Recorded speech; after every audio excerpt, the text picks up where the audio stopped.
Hai, saya Caca. Ini adalah sesi pertama dari 3 sesi yang membahas hal-hal terkait vektor di Photoshop. Sesi ini adalah tentang dasar-dasar vector path serta shape tools. Berikut adalah beberapa hal yang saya bahas di sesi ini. Seperti biasa, untuk masuk ke bagian tertentu dengan cepat, silakan langsung klik timestamp yang ada di deskripsi. Mari kita mulai. Ada dua jenis gambar digital, yaitu vektor dan bitmap. Bitmap ini dikenal juga dengan istilah raster. Tentang hal ini saya udah pernah bahas dengan sedikit lebih detail di bagian pertama sesi yang ke-9. Jadi sekarang saya akan coba rekap intinya aja. Gambar bitmap itu, komponen penyusun dasarnya adalah pixel, yaitu informasi warna merah, hijau, dan biru. Sementara gambar vektor itu, penyusunnya adalah formula matematik yang mengatur hubungan antar titik dengan garis atau kurva. Perlu diingat ya, Photoshop ini didesain dan dikembangkan sebagai software pengolah bitmap atau raster. Jadi walaupun gambar vektor ditampilkannya sebagai raster, integritasnya sebagai vektor itu tetap dijaga selama bentuknya belum berubah jadi raster. Sekarang saya akan menjelaskan elemen-elemen dasar sebuah vector path dengan menggunakan pen tool. Ketika kita menghubungkan dua buah titik, otomatis kan tercipta garis ya. Garisnya ini bisa lurus, bisa juga lengkung. Di sebuah vector path, titik-titik ini disebutnya anchor point. Sementara garis yang menghubungkan anchor point ini disebutnya segmen. Garis lurus ini istilahnya straight segment, dan garis lengkung atau kurva disebutnya smooth atau curved segment. Anchor point ini punya dua keadaan yang bisa dibedakan dari warnanya. Anchor point yang warnanya hitam seperti ini artinya sedang aktif atau terpilih. Sebaliknya kalau putih atau bening seperti ini artinya sedang nonaktif atau nggak terpilih. Anchor point ini bisa punya sebuah atribut. Bisa dilihat langsung di sini ada titik dan garis. Titik ini disebutnya direction point dan garisnya ini disebutnya direction line. Fungsi dari direction point dan line ini adalah untuk mengatur kelengkungan segmen yang terhubung ke anchor point tempat mereka berada. Ketika direction point ini digeser, otomatis direction line-nya ngikut juga.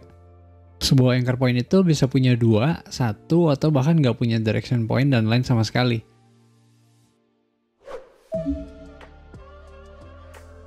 Nah, anchor point itu ada dua jenis. Pertama disebutnya corner point, dan kedua disebutnya smooth point. Kita bisa membedakan kedua jenis anchor point ini dengan cukup lihat atribut direction point dan line-nya. Smooth point itu pasti punya dua direction point dan line yang berhubungan dengan posisi sejajar seperti ini. Kalau saya geser salah satu direction point-nya, direction point yang lain itu otomatis ngikut atau berubah juga. Maka kalau perilakunya nggak seperti ini, anchor point ini nih jenisnya bukan smooth point, tapi kebalikannya yaitu corner point. Contohnya di anchor point yang ini. Ada dua direction point dan line, tapi kalau saya geser salah satu, yang lain nggak ngikut. Dan kelihatan juga sih sebetulnya dari direction line-nya. Direction line-nya ini membentuk corner atau sudut. Contoh corner point yang punya satu direction point adalah yang seperti ini. Dan yang nggak punya direction point dan line sama sekali adalah kedua anchor point ini. Mau sederhana atau serumit apapun bentuknya, variasi vector path ini cuma ada dua. Pertama disebutnya closed path, kedua disebutnya open path. Kelihatan jelas lah ya bedanya apa. Di open path, anchor point yang terletak di ujung ini istilahnya endpoint. Maka berarti kalau kita menghubungkan kedua endpoint ini, kita mengubah open path menjadi sebuah closed path. Di Photoshop, vector path itu bisa hadir dalam 3 wujud. Wujud yang pertama adalah cuma vector path-nya aja. Seperti yang di sebelah kiri. Wujud yang kedua adalah vector path yang ditambah dengan informasi raster, istilahnya layer shape atau shape layer yang di tengah. Dan wujud ketiga adalah ketika vector path itu jadi sebuah mask, istilahnya vector mask yang di sebelah kanan.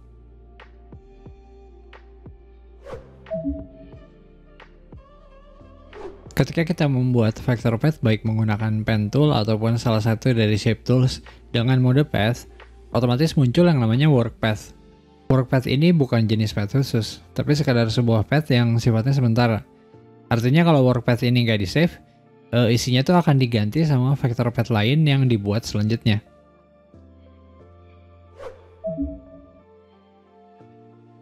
Di dalam satu layer path itu kita bisa punya lebih dari satu vector path. Vector path yang seperti ini disebutnya path komponen atau subpath. Interaksi antar path komponen ini diatur oleh yang namanya path operations dan path arrangements. Nah, kedua hal ini akan saya bahas ketika lagi ngomongin editing vector path.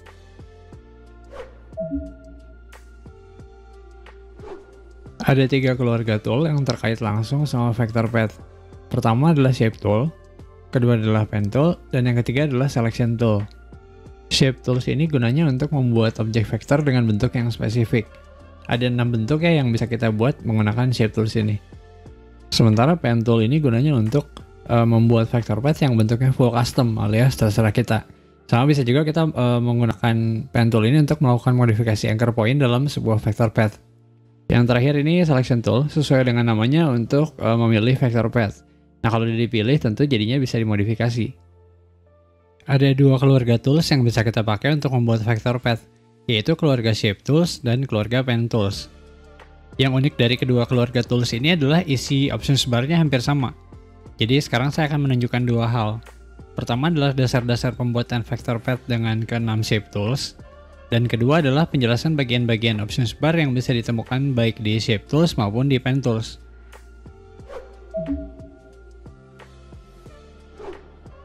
Tool pertama dari keluarga shape tool adalah rectangle tool. Sesuai namanya, ini untuk bikin bidang segi 4 alias kotak yang ujung-ujungnya itu lancip. Ada 2 metode untuk menggambar kotak dengan tool ini. Yang pertama itu kalau dimensinya mau bebas, cukup dengan klik dan drag seperti ini. Untuk membuat persegi alias lebar dan tingginya sama, ketika lagi klik dan drag seperti ini, tekan dan tahan tombol shift. Kalau dimensinya udah cocok, lepaskan kliknya lalu lepaskan tombol shiftnya. Kalau sembari klik dan drag itu tekan dan tahan tombol alt di keyboard, maka titik pertama kliknya itu akan jadi titik tengah dari objeknya. Supaya lebih jelas, saya klik di tanda silang ini ya. Klik dan drag, lalu saya tekan dan tahan tombol alt di keyboard. Kalau mau bikin persegi, berarti tekan dan tahan juga tombol shift di keyboard. Ketika dimensinya udah cocok, lepaskan kliknya, baru lepaskan tombol shift dan alt-nya. Metode kedua adalah kalau dimensinya mau spesifik. Dengan rectangle tool aktif, klik di kanvas dan muncullah jendela create rectangle. Untuk bikin persegi berarti lebar dan tingginya sama. Misalnya di sini saya masukkan 651 pixel lalu saya klik OK. Opsi from center ini kayak tadi ya. Titik klik di kanvas akan jadi titik tengah objeknya. Oh ya, unitnya ini bisa selain pixel ya. Misal kali ini saya pakai cm. Di options bar-nya rectangle tool ini ada gear icon yang isinya beberapa pengaturan yang lebih spesifik. Unconstrained itu berarti lebar dan tinggi kotaknya bebas. Square itu berarti lebar dan tingginya sama alias jadi persegi. Fixed size berarti dimensinya spesifik. Proporsional berarti yang tetap itu adalah perbandingan lebar dan tingginya. Contohnya lebarnya 2 dan tingginya 1. Berarti lebarnya itu akan 2 kali lipat dari tingginya. Opsi from center sama kayak tadi ya. Titik klik di kanvas akan jadi bagian tengah dari objek.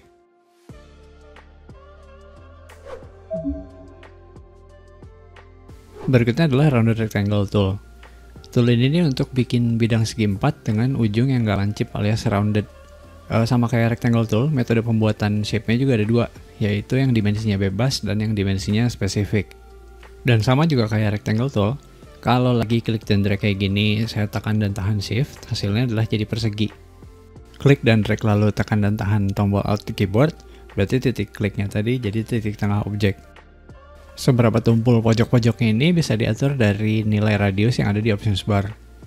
Dan perlu diingat ya, nilai radius ini bergantung sama dimensi dan resolusi dokumen. Dokumen yang aktif kali ini dimensinya 1920 x 1080 pixel di 72 ppi. Jadi radius full pixel hasilnya seperti ini. Di dokumen yang dimensi dan resolusinya beda, tentu radius 10 pixel hasilnya juga beda. Oh, dan radius ini nggak mesti dalam pixel ya. Misal saya ganti jadi inch gitu bisa juga. Isi gear iconnya rounded rectangle tool ini sama persis ya dengan rectangle tool. Unconstrained berarti lebar dan tingginya bebas. Square berarti lebar dan tingginya sama alias jadi persegi. Fixed size berarti dimensi, yaitu lebar dan tingginya spesifik. Proporsional berarti yang dijaga adalah perbandingan lebar dan tingginya. Dan opsi from center untuk bikin titik klik di kanvas jadi titik tengah objek.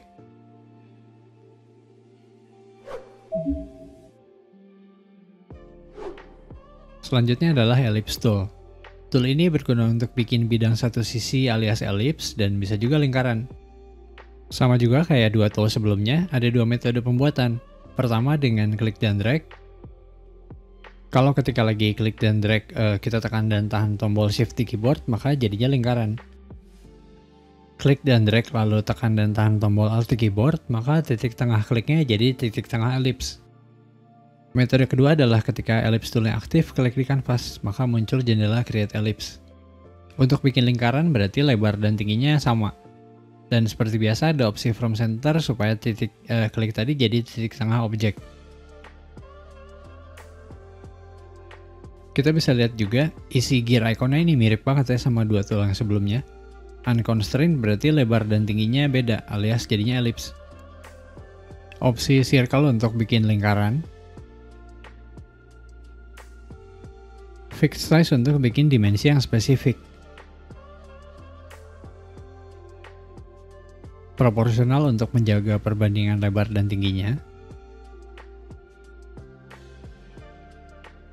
Dan lagi-lagi ada opsi from center untuk bikin titik klik di kanvas jadi titik tengah objek.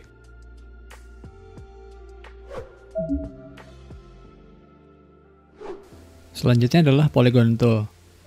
Tool ini nih gunanya untuk membuat shape dengan jumlah sisi yang bisa di custom. Untuk menentukan jumlah sisinya, cukup masukkan nilai tertentu di sides di options bar ini. Nilainya paling kecil 3, jadinya ya polygon dengan 3 sisi alias segitiga. Nilai maksimumnya adalah 100. Nah ketika nilainya 100 ini dari jauh seolah-olah kayak lingkaran ya. Padahal sebetulnya ini adalah polygon dengan 100 sisi.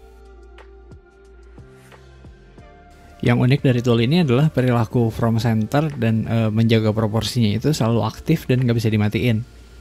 Jadi ketika lagi klik dan drag, tanpa menekan dan menahan tombol alt dan shift sekalipun, titik pertama selalu jadi titik tengah objek, lalu proporsinya itu selalu dijaga. Ketika toolnya aktif dan kita lakukan klik di kanvas, muncul jendela create polygon ya. Dari sini kita bisa melakukan input dimensi yang spesifik dan juga bisa menentukan jumlah sisinya. Kalau opsi smooth corners ini diaktifkan, berarti pojok-pojoknya ini dibikin jadi tumpul alias jadi smooth point. Hasilnya seperti ini. Ini saya bikin keterangan kayak gini ya supaya lebih jelas. Yang kiri adalah polygon dengan 5 sisi, lalu yang kanan adalah polygon dengan 5 sisi dengan opsi smooth corners-nya aktif. Selanjutnya adalah opsi star. Fungsinya untuk bikin polygon ini jadi bintang tentunya ya. Ketika opsi ini diaktifkan, muncul juga pengaturan tambahan yaitu opsi indent size. Tapi biar lebih jelas saya matiin dulu opsi smooth corners. Nilai indent 50% itu hasilnya seperti ini. Nilai indent minimumnya adalah 0%. Dan tentu jadinya kayak mematikan opsi indentnya ya. Dan nilai maksimum indentnya adalah 99%. Hasilnya seperti ini. Jadi dari sini cukup jelas ya. Nilai indent itu mengatur seberapa menjorok ke dalam sisi-sisi poligonnya. Di paling bawah adalah opsi smooth indents. Saat ini nilai indentsnya adalah 50% dan opsi starnya aktif. Jadi sama dengan polygon yang ada di kanvas. Dengan mengaktifkan opsi smooth indents, hasilnya jadi seperti ini. Dari sini sangat jelas kelihatan perbedaannya ya. Isi gear iconnya polygon tool ini hampir sama dengan jendela create polygon. Bedanya cuma di sini ada opsi untuk mengisikan nilai radius. Nah, nilai radius ini artinya jari-jari polygon, yaitu dari titik tengah ke titik terluar. Ketika bagian ini diisikan dengan nilai tertentu, misal saya masukkan 250 pixel, jadinya kayak opsi fixed size di tool-tool sebelumnya. Berarti kalau mau unconstrained atau dimensinya itu ditentukan ketika lagi melakukan klik dan drag, cukup hapus aja nilai radiusnya.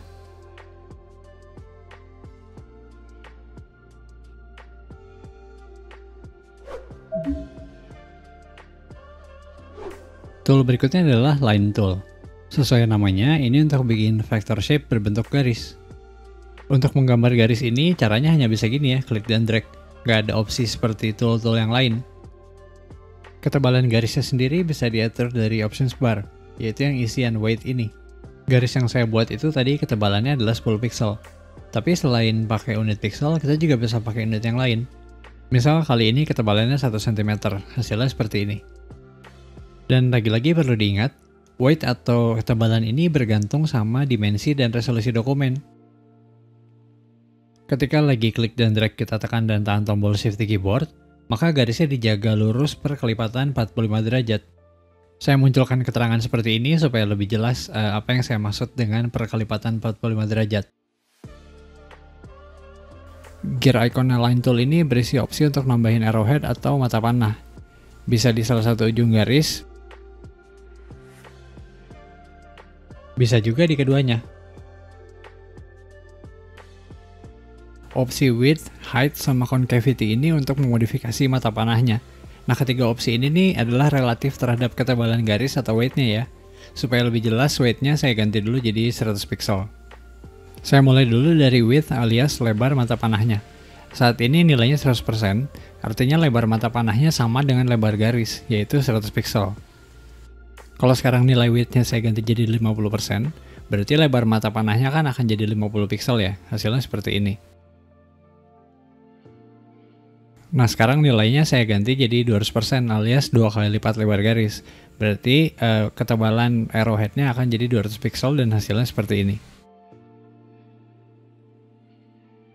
Untuk width ini nilai minimumnya adalah 10% dan maksimum adalah 1000% ya. Selanjutnya adalah length atau panjang mata panahnya. Saat ini nilainya masih normal yaitu 100%. Dan sebelum saya gambar garisnya, width-nya akan saya bikin dulu jadi 200% biar lebih jelas kelihatannya. Jadi arrowhead dengan length 100% itu bentuknya seperti ini. Cukup jelas kan ya? Lebar garisnya kan 100 pixel. Lalu panjang arrowhead-nya adalah sama dengan lebar garis, yaitu 100 pixel juga. Sekarang kalau panjang arrowhead-nya saya ganti jadi 500%. Udah ketebak lah ya jadi kayak apa. Oh ya, length ini nilai minimumnya adalah 10% dan maksimumnya adalah 5000%. Terakhir adalah concavity. Concavity ini mengatur seberapa cekung arrowhead-nya. Saat ini nilainya masih normal yaitu 0%, hasilnya seperti ini. Lalu sekarang saya ganti jadi maksimum nilai concavity-nya yaitu 50%. Hasilnya jadi kayak gini. Sementara untuk nilai minimum yang 50% hasilnya seperti ini. Dari sini cukup jelas ya. Lebar garisnya kan 100 pixel. Concavity yang bernilai 50% berarti arrowhead-nya itu akan cekung sebanyak 50 pixel. Sebaliknya, ketika nilainya negatif 50% berarti akan cembung. Dan dalam kasus ini jadinya sebanyak 50 pixel.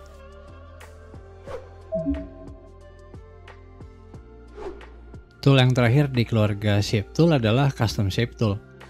Tool ini berguna untuk bikin bentuk tertentu yang bisa dipilih dari drop-down menu shape di options bar. Seperti biasa, untuk menggambar shape ini ada dua metode, yaitu dengan klik dan drag seperti ini. Oh ya, kombinasi tombol shift berlaku juga ya di sini. Klik dan drag, lalu ketika lagi drag kayak gini, tekan dan tahan tombol shift untuk menjaga proporsi. Sementara kalau klik dan drag lalu tekan dan tahan tombol Alt, maka titik pertama klik akan jadi titik tengah objek. Metode kedua adalah ketika toolnya aktif, cukup klik di kanvas sehingga muncul jendela Create Custom Shape. Kita bisa memasukkan dimensi yang spesifik, misal saya masukin lebarnya 500 pixel dan tingginya 200 pixel. Opsi From Center ini berarti titik klik tadi akan jadi titik tengah objek. Ketika saya checklist opsi Preserve Proportions, secara otomatis tingginya berubah ya. Karena berarti menurut Photoshop, ketika custom shape yang sekarang sedang terpilih ini lebarnya 500 pixel, supaya proporsinya terjaga, tingginya harus 347,47 pixel. Oh ya, unitnya nggak mesti pixel ya. Misal kali ini saya ganti jadi cm. Dan selama opsi Preserve Proportions ini aktif, setiap ada perubahan di salah satu dimensi, dimensi yang lain akan otomatis menyesuaikan. Set atau kategori custom shape yang saat ini sedang aktif adalah kategori default. Untuk mengganti setnya, cukup klik gear icon, dan pilih kategori lain. Misalnya saya pilih yang Talk Bubbles. Ketika saya klik, muncul sebuah jendela. Saya klik OK dan hasilnya set yang barusan saya pilih, yaitu Talk Bubbles, akan menggantikan set yang sebelumnya aktif. Tapi kalau saya pilih Append, maka set yang dipilih ini akan ditumpuk dengan set yang sebelumnya aktif. Untuk kembali ke set yang default, cukup klik gear icon dan pilih Reset Shapes. Muncul jendela kayak tadi ya, lalu saya klik OK. Dari gear icon drop down menu shape ini, kita juga bisa mengatur tampilan custom shape-nya. Saat ini yang lagi aktif adalah small thumbnail. Kalau large thumbnail jadinya seperti ini. Kalau text only berarti yang ditampilkan cuma nama custom shape-nya. Kalau small list jadinya seperti ini. Ada thumbnail kecil beserta nama custom shape-nya. Dan kalau large list ya berarti ukuran thumbnailnya lebih besar aja. Pengaturan tambahan untuk custom shape tool ini isinya sepintas mirip ya sama tool-tool yang sebelumnya. Unconstrained berarti lebar dan tingginya bebas. Define proportions berarti proporsi lebar dan tingginya dijaga. Define size berarti dimensi custom shape-nya sesuai dengan dimensi default. Fixed size berarti dimensinya bisa diinput manual dengan spesifik. Dan opsi from center untuk bikin titik klik jadi titik tengah objek.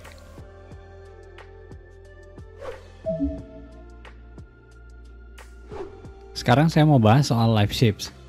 Ada 3 bentuk ya di Photoshop yang tergolong dalam live shape, yaitu kotak alias rectangle, lalu round rectangle, dan ellipse. Kelihatan ya di Properties panel, ketika salah satu dari 3 bentuk ini terpilih, Properties panel bilang mereka ini live shape. Selama belum ada perubahan di anchor point atau segmennya, 3 bentuk ini tetap tergolong jadi live shape. Tapi ketika ada perubahan, semisal saya geser salah satu anchor point seperti ini, muncul jendela peringatan bahwa tindakan ini akan bikin live shape berubah jadi regular path atau vector path biasa. Kalau saya klik yes, bisa dilihat di Properties panel ya sekarang objek ini adalah sebuah shape path biasa alias ya regular path. Lalu kelebihannya apa dong kalau live shape? Sejauh ini yang saya temukan ada 2 ya kegunaannya. Pertama adalah ketika melakukan pengaturan radius untuk rounded rectangle. Sebagaimana kita tahu, rounded rectangle itu kan yang udah dibuat radiusnya nggak bisa diubah ya dari options bar. Kalau nilai ini diubah, perubahannya baru bisa kelihatan ketika kita bikin objek yang baru. Nah, selama rounded rectangle ini masih live shape, dari Properties panel kita masih bisa mengubah radiusnya. Kalau link corner radius ini aktif, ketika salah satu nilai diubah, ketika nilai yang lain ikut berubah juga. Kalau nggak aktif ya berarti kita bisa bikin nilainya beda-beda.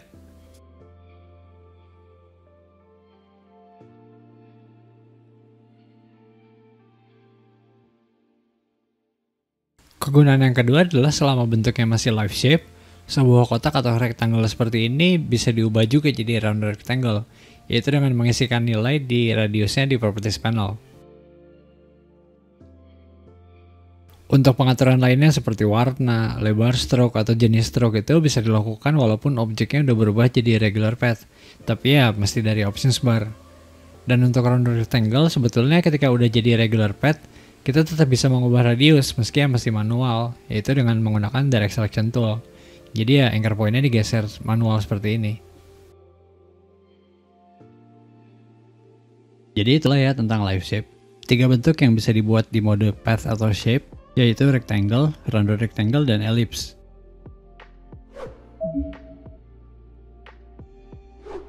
Seperti yang pernah saya singgung di awal, options bar-nya Shape Tools dan Pen Tools ini hampir sama.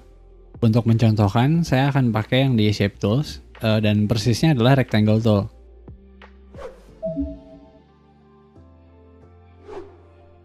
Kita mulai dulu dari yang paling kiri, yaitu Mode Selector. Ada 3 mode yang bisa kita pilih ketika menggunakan Shape Tools, yaitu mode Shape, mode Path, dan mode Pixels. Saya akan bahas satu persatu dengan sedikit lebih detail. Pertama adalah mode Shape. Mode ini adalah yang saya gunakan sepanjang penjelasan dasar tentang masing-masing Shape Tools. Tujuannya sih supaya lebih jelas aja tampilan objeknya di kanvas. Di mode Shape ini berarti objek vektornya dilengkapi dengan informasi raster yang bisa berupa fill atau warna objek, dan bisa juga berupa stroke atau outline atau garis pinggir. Ketika menggambar objek di mode ini, otomatis tercipta layer shape di layar panel.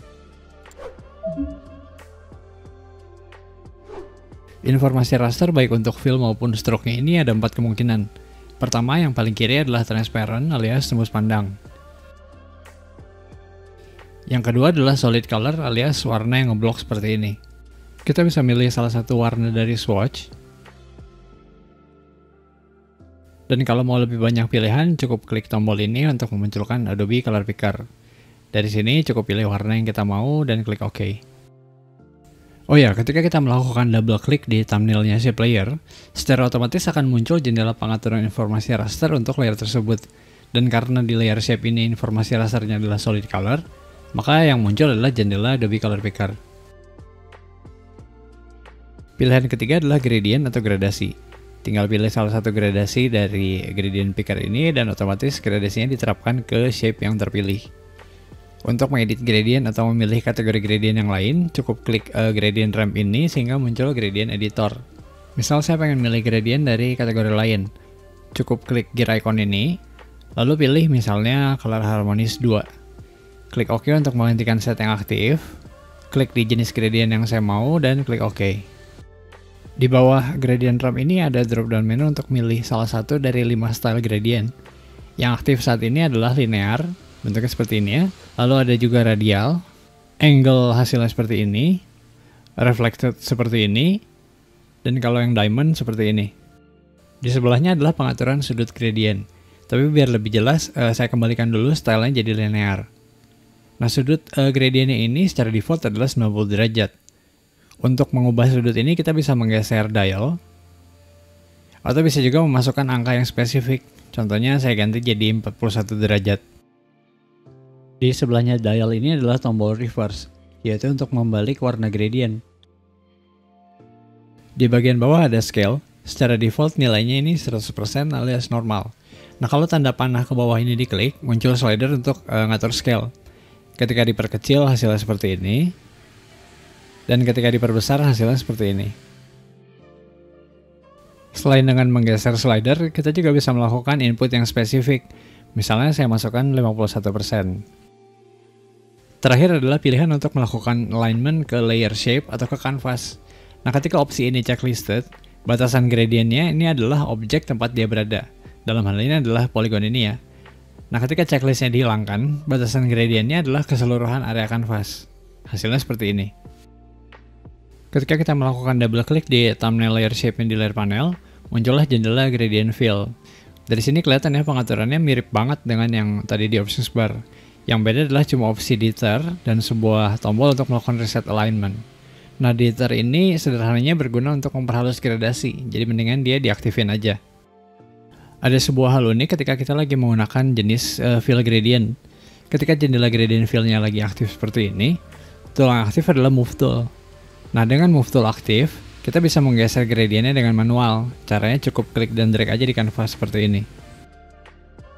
Kalau setelah geser-geser dan nggak srek, cukup klik aja tombol reset alignment. Maka alignment gradientnya ini akan balik lagi ke kondisi sebelum geser-geser manual barusan. Pilihan keempat adalah pattern atau pola. Tinggal pilih aja salah satu pattern dari picker di bawah, dan secara otomatis shape yang terpilih diganti patternnya. Saat ini kategori pattern yang ada di picker ini adalah kategori default. Nah, untuk memilih pattern lain dengan mudah ini anehnya nggak bisa dilakukan dari options bar. Jadi pertama kita harus masuk dulu ke pattern fill. Caranya dengan double klik aja thumbnail layernya di layar panel. Dari sini cukup klik tanda panah ke bawah untuk memunculkan pattern picker. Lalu klik gear iconnya dan pilih deh salah satu kategori pattern yang lain. Saat ini saya akan pilih rock patterns. Lalu saya klik OK untuk menggantikan library yang aktif. Dan saya klik pattern yang ini. Dari jendela pattern fill ini kita juga bisa melakukan beberapa pengaturan. Contohnya mengubah scale atau perbesaran patternnya. Bisa dengan menggeser slider seperti ini. Atau bisa juga memasukkan angka yang spesifik. Saat ini opsi link with layer-nya aktif. Berarti patternnya itu akan ikut bergeser ketika objeknya digeser. Contohnya seperti ini. Kalau link layernya dimatiin, jadinya berarti ketika objeknya digeser, patternnya nggak ikut bergeser. Ada sebuah trik yang sebetulnya udah saya contohin juga tadi di gradient. Jadi dari jendela pattern fill ini kita bisa melakukan pergeseran pattern secara manual. Kelihatan juga ya di sini, tool yang aktif adalah move tool. Jadi cukup klik dan geser di area kanvas dan bergeser deh patternnya. Kalau setelah geser-geser ternyata nggak struck dengan posisinya dan pengen balik ke awal ya, cukup klik aja tombol ini, Snap to Origin, maka posisi patternnya akan kembali ke default. Jadi itu tadi tentang 4 pilihan informasi raster yang bisa diterapkan ke fill ataupun stroke.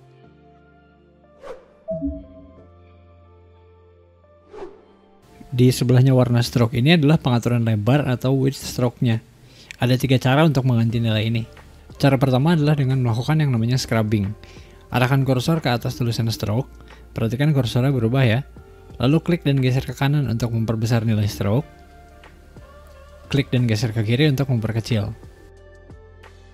Cara kedua adalah dengan klik tanda panah ke bawah ini, lalu geser dash slidernya. Geser ke kiri untuk memperkecil, geser ke kanan untuk memperbesar. Cara ketiga adalah dengan memasukkan nilai yang spesifik, dan unitnya ini nggak mesti pixel ya. Contohnya saya masukkan 1 cm. Di sebelahnya adalah jenis stroke. Saat ini yang aktif jenisnya disebutnya solid. Klik tanda panah ke bawah untuk lihat opsi lain. Jenis yang dash seperti ini, jadi strip gitu ya. Lalu kalau yang dotted atau titik-titik seperti ini. Di bawahnya ada pengaturan alignment. Ini nih untuk menentukan stroke-nya itu posisi duduknya mau di mana. Ada 3 pilihan ya kalau klik drop down ini. Yang aktif saat ini adalah inside, berarti stroke-nya itu ada di bagian dalam shape. Alignment yang center itu berarti stroke-nya sejajar dengan batas pinggiran shape. Dan untuk alignment yang outside berarti stroke-nya itu ada di luar shape. Di sebelah alignment adalah pengaturan caps atau bentuk ujung stroke. Tapi biar lebih jelas saya ganti dulu jenis stroke-nya jadi dash. Nah, caps yang aktif sekarang ini disebutnya butt. Ini sering dibilang juga no caps, karena sebetulnya ujung stroke-nya ini nggak dilapisi apapun. Dan bisa kelihatan juga ya dari thumbnailnya. Jenis caps yang kedua itu disebutnya rounded. Jadi ujung stroke-nya itu dibikin tumpul atau membulat. Caps yang terakhir disebutnya square. Jadi ujung stroke-nya ini dilapisi dengan bentuk persegi. Lalu di sebelahnya adalah pengaturan corners, yaitu gimana bentuk stroke di bagian pojok sebuah shape. Tapi supaya lebih jelas, stroke ini akan saya ganti dulu jadi solid, lalu alignment-nya outside. Jenis corner yang pertama disebutnya miter, yaitu tajam atau bersudut lancip seperti ini. Jenis corner yang kedua adalah rounded, jadinya tumpul atau membulat. Jenis corner yang ketiga adalah bevel, yaitu dipotong secara diagonal. Di paling bawah ada tombol more options. Ini nih untuk masuk ke pengaturan lanjutan sebuah stroke. Di paling atas ada drop down menu preset. Jadi kalau kita menyimpan pengaturan stroke tertentu nanti munculnya di sini. Di bawahnya ada pengaturan alignment, caps, dan corner seperti tadi ya. Lalu ada checklist dashed line. Ketika ini diaktifkan, pengaturan dash dan gap di bawahnya jadi bisa diisi. Nah, dash ini untuk mengatur panjang dashnya. Saat ini nilainya 4. Kalau lebih kecil misalnya nilainya dibikin jadi 1, berarti dashnya jadi lebih pendek. Dan kalau lebih besar, misalnya 7 gitu ya, berarti jadi lebih panjang. Sementara kalau gap adalah untuk menentukan jarak masing-masing dashnya. Saat ini 2. Maka kalau mau lebih jauh jaraknya cukup masukin angka yang lebih besar, misalnya 5. Dari sini kelihatan juga ya bahwa kita tuh bisa punya lebih dari 1 nilai dash dan gap. Semisal dash yang tengah ini saya bikin pendek aja, 2 gitu. Lalu gapnya 2 juga. Hasilnya seperti ini ya. Si stroke-nya ini jadi nggak sama semua tapi ada variasi. Dan kalau mau menambahkan variasi lagi ya berarti cukup masukkan aja nilai dash dan gap di bagian kanan. Kalau suka dengan pengaturan seperti ini ya mending disimpan aja, supaya kalau mau pakai lagi nggak usah bikin dari awal. Caranya cukup klik save, dan pengaturan yang sekarang jadi bagian dari preset.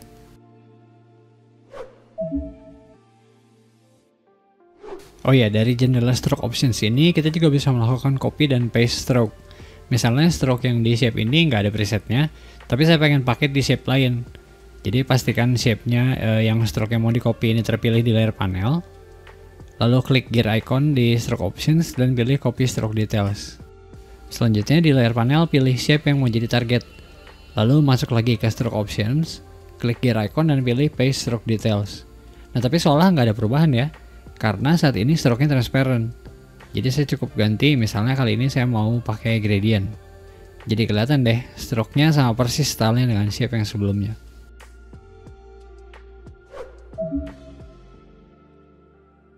Berikutnya adalah lebar dan tinggi. Nah, pengaturan dimensi dari options bar ini menurut saya lebih cocok kalau perlu presisi ya. Karena kalau mau sekadar transform doang sih mending pakai free transform. Di antara lebar dan tinggi ini adalah tombol link, gunanya untuk menjaga proporsi. Artinya kalau ada perubahan di salah satu dimensi, yang lain akan mengikuti. Kali ini saya akan aktifkan ya tombol linknya. Untuk mengubah dimensi, caranya bisa ada dua. Yang pertama adalah dengan scrubbing. Jadi cukup arahkan kursor ke salah satu dimensi, misalnya ke width atau lebar ya. Perhatikan kursornya berubah. Lalu klik dan geser ke kiri untuk memperkecil. Klik dan geser ke kanan untuk memperbesar. Cara kedua adalah dengan memasukkan nilai tertentu. Dan unitnya ini nggak mesti pixel ya. Misalnya height atau tingginya saya bikin jadi 8,1 inci.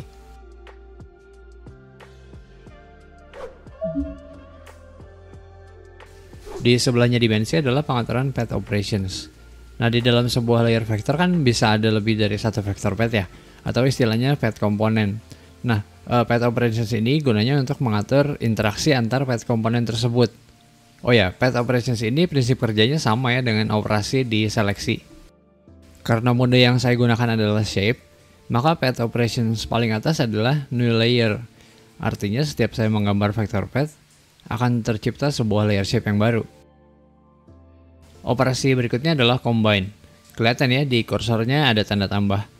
Nah, ketika ada vector path yang terpilih, menggambar vector path yang baru dengan mode ini akan menggabungkan dengan vector path yang sebelumnya terpilih tersebut. Di bawahnya combine adalah subtract from shape. Nah, ini kebalikannya combine. Kelihatan juga ya ada tanda minus di kursornya. Vector path yang digambar akan memotong vector path yang sebelumnya terpilih. Selanjutnya adalah operations intersect shape areas. Di kursornya kelihatan ya ada tanda silang.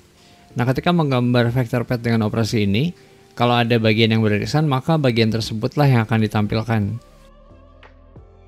Artinya ketika nggak ada bagian yang intersected atau beririsan, nggak ada yang ditampilkan. Di bawahnya adalah operations exclude overlapping shapes. Nah, ini kebalikan intersect. Jadi kalau ada bagian yang beririsan, justru bagian tersebutlah yang nggak ditampilkan. Di paling bawah adalah perintah merge shape components. Cukup jelas ya dari namanya. Path komponen dalam sebuah layer vektor terpilih ini akan di-merge alias dibikin jadi satu vector path. Di contoh ini karena ada live shape yang terpilih, maka muncul peringatan bahwa tindakan yang akan saya lakukan ini akan mengubah live shape jadi regular path. Saya klik yes. Hasilnya di layer vektor ini nggak ada path komponen yang terpisah, cuma ada satu bentuk vector path aja. Meski tentu bisa di-undo, tapi perintah ini permanen ya. Artinya kalau dokumennya ditutup, ketika nanti dibuka lagi kita nggak bisa melakukan unmerge gitu.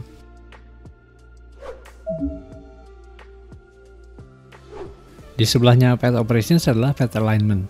Kalau kamu udah ngerti prinsip layer alignment dan distribution sih sebetulnya ini sama aja. Cuma ya di sini bisa diterapkan ke canvas atau antar path komponen. Saya akan bahas sedikit lebih detail ketika nanti lagi ngomongin editing vector path.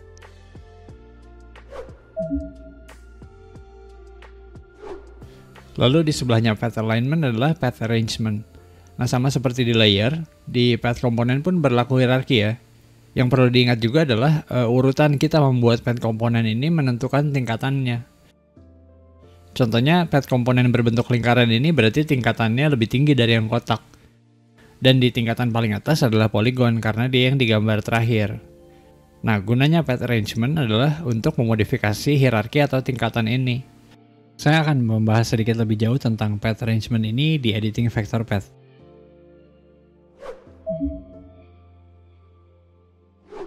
Fitur terakhir yang bisa ditemukan di options bar-nya semua keluarga shape tool dan pen tool adalah ini, align edges. Opsi ini nih untuk memastikan bahwa edges atau pinggiran vector path itu tetap tajam dan nempel sama pixel grid, terutama ketika ada perubahan dimensi dokumen.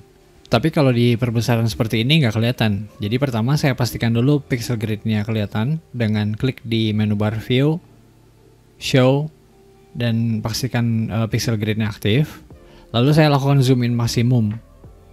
Dan biar kelihatan lebih kontras, background layernya ini akan saya bikin jadi hitam. Sekarang kelihatan ya, edges objek vektornya ini tetap tajam dan nempel sama pixel grid. Nah, ketika ada perubahan di dimensi dokumen, otomatis kan objek di dalam dokumennya itu dimensinya berubah juga ya, menyesuaikan. Saat ini dimensi dokumennya adalah 1920 kali 1080 pixel. Sekarang saya ubah dimensinya. Misalnya lebarnya ini saya bikin jadi 3000 pixel, alias jadi lebih besar.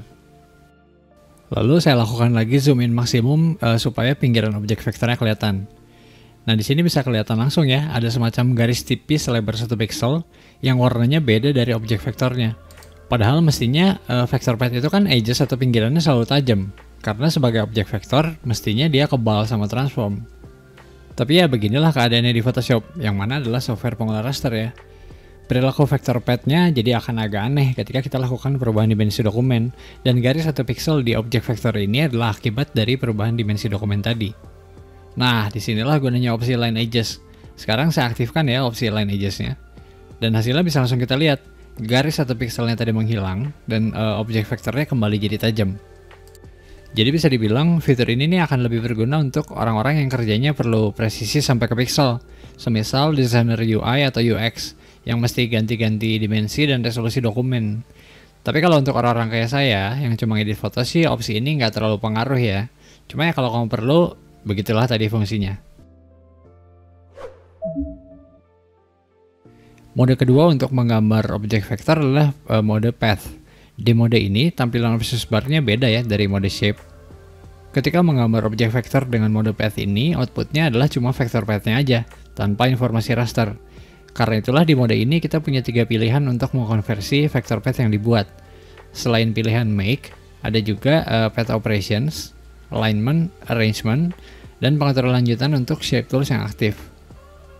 Saya akan gambar sebuah polygon dulu ya dengan mode path seperti ini. Yang pertama adalah opsi Make Selection. Ketika ini dipilih, vektor path yang aktif, yaitu polygon ini ya, akan dijadiin bahan untuk bikin seleksi aktif. Saya klik tombol Selection, muncullah jendela Make Selection ini. Dari sini kita bisa mengatur nilai feather radius, opsi anti-alias, dan opsi seleksinya. Nah, saya contohin dulu yang feather radius. Feather radius ini menentukan seberapa tajam pinggiran seleksinya. Nilainya ini minimum 0, dan untuk Photoshop CC 2017 maksimum 250. Ketika nilainya 0, seleksinya hasilnya seperti ini. Nggak begitu kelihatan ya. Saya bikin layer raster baru dulu, lalu saya kasih warna biar kelihatan. Ini yang nilai feathernya 0. Selanjutnya saya ulang proses yang barusan, yaitu pilih sebuah vector path dan klik Make Selection. Tapi kali ini nilai feathernya lebih tinggi, misalnya 50. Hasilnya seperti ini. Dari sini sebetulnya udah cukup kelihatan jelas ya bedanya. Tapi biar lebih jelas lagi, saya kasih warna juga.